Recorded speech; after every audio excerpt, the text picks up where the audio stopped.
Hello, everyone. This is Whitney Will from StarHearts Astrology, and I'm here for a weekly check-in for the week of October 7th through the 13th, 2024.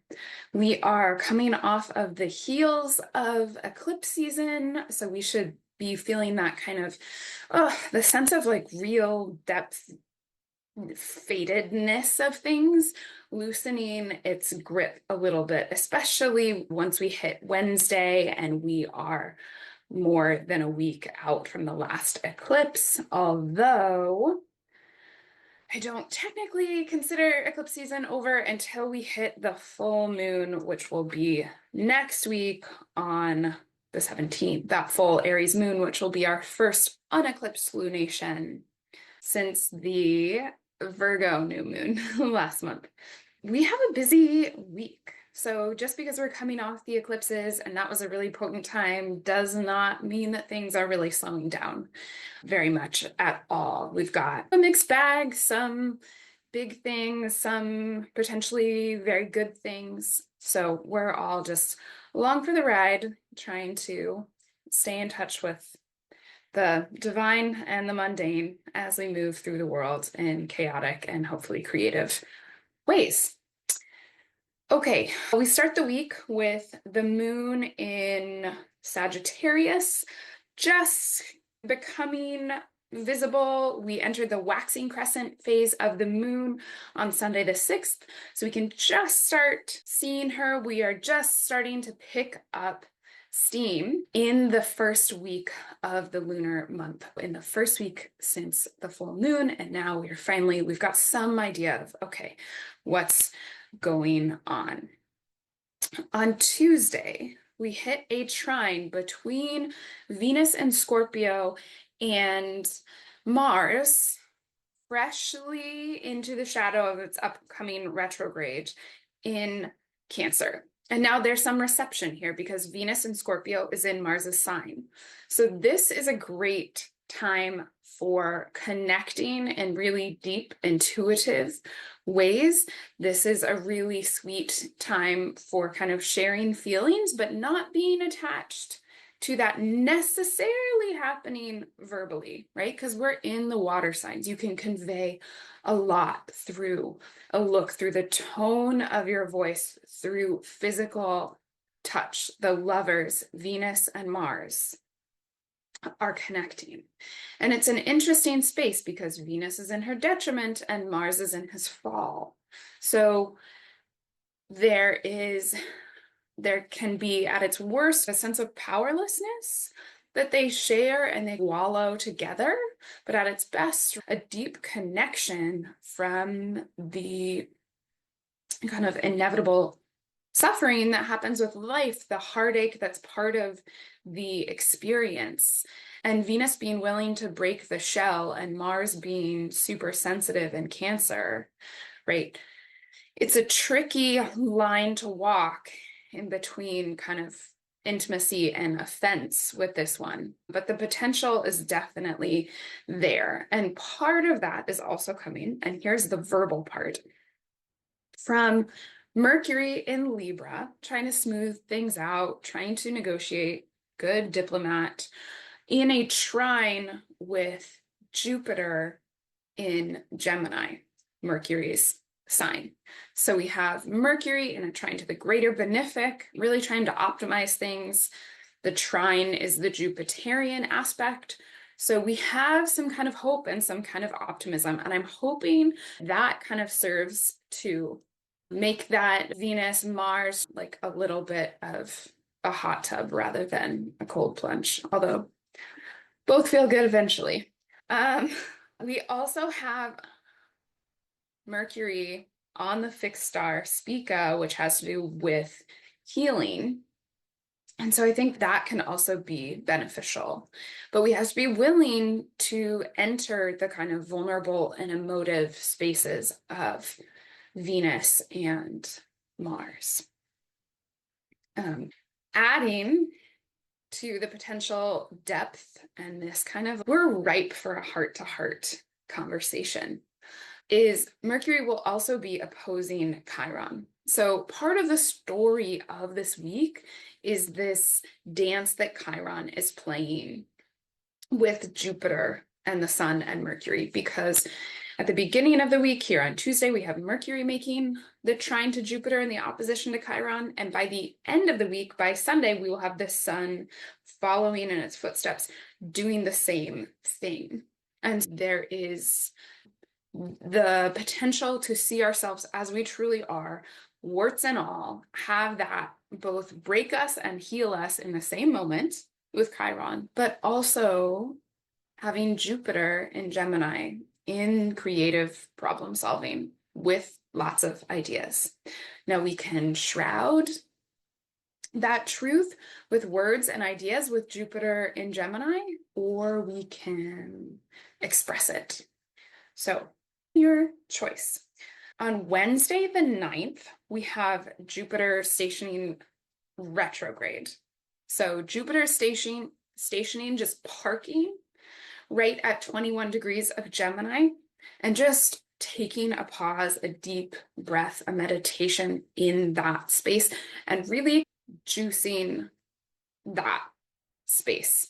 So if you have planets around 21 degrees of the mutable signs, that is a gift and a sweetness to have Jupiter there as the support, even if it's in hard aspect, right? Jupiter is, offering some protection. Also, if you have planets around 21 degrees of the air signs, Jupiter will be in trine to those, supporting them. So that's a really beautiful thing that happens this week. My moon is at 23 Virgo, and right in the midst of eclipse season and the kind of challenges and the anguish and stuff, I am really looking forward to rebuilding some of the things that got broken with Jupiter in support of.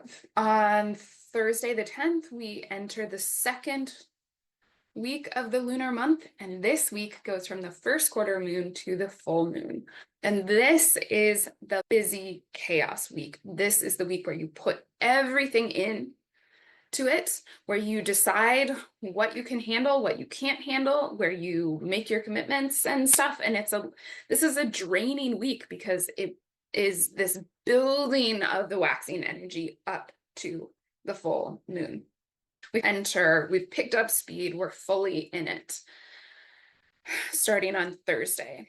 On Friday, we have Pluto stationing direct.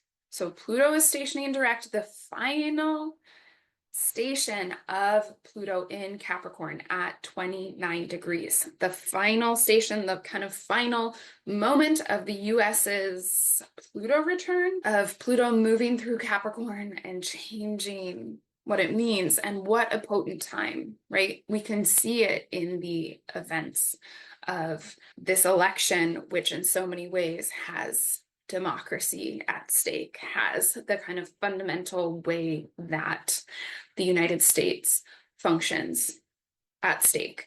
And it's going to take place in like the last 6 weeks of Pluto and Capricorn for the next 240 some years.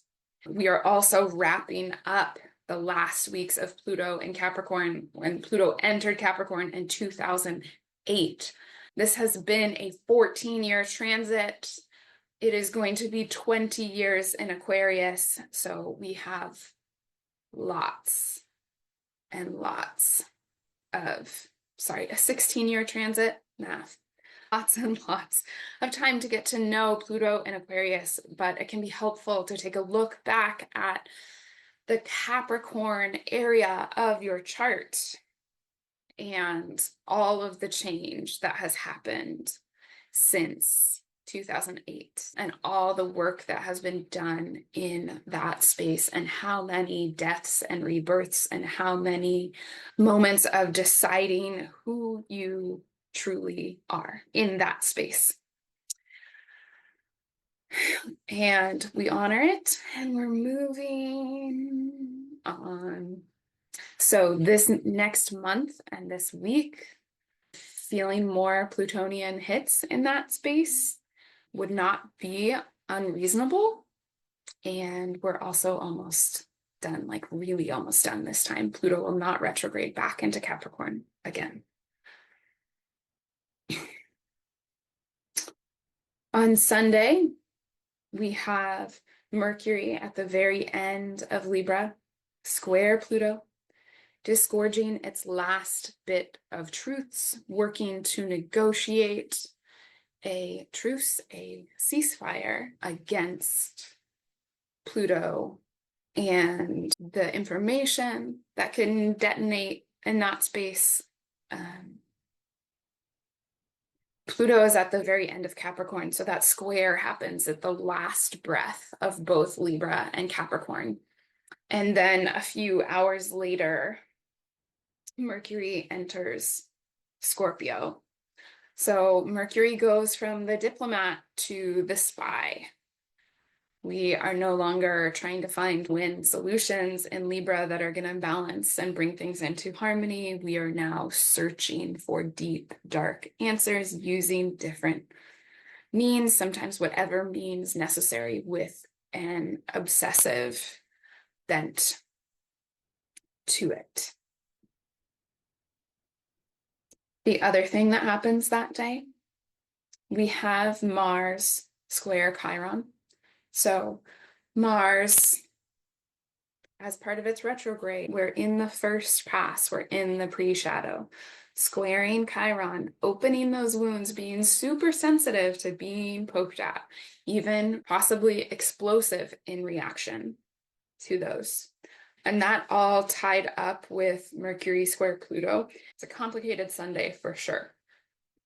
We round out the day in the evening with the sun perfecting its opposition with Chiron, and simultaneously its trine with Jupiter. So we get that other iteration, right? We had Mercury doing this on Tuesday the 8th. We're going to have the sun doing it on Sunday the 13th. And the sun trine Jupiter gets a boost, and opposite Chiron, right? This is a moment of feeling what we could be and negotiating that with the truth of who we are, right? It is a moment of taking the opportunity to ask ourselves who we could be. We're not afraid of our spontaneous self, if we were not afraid of rejection and abandonment for being who we are. And it's a moment where we can look at the wound with the protection of Jupiter to buoy us and really behold it, right? Chiron is in the sign of Aries, the spontaneous self, the sign of the sun's exaltation. The sun is in the sign of Libra, in the sign of its fall, and it's looking across the zodiac at Chiron. It is looking at the fears that keep it from fully becoming itself. And Jupiter in Gemini is offering the creativity as the path there. Okay, that's what we are dealing with this week. If you need to have big conversations where you come together, do it in the beginning of the week, because Mercury gets more suspicious by the end of the week, and that can be hard to negotiate. We have two outer planets, Jupiter and Pluto, stationing. Pluto stationing direct, Jupiter stationing retrograde. Both of those planets are planets that make things bigger.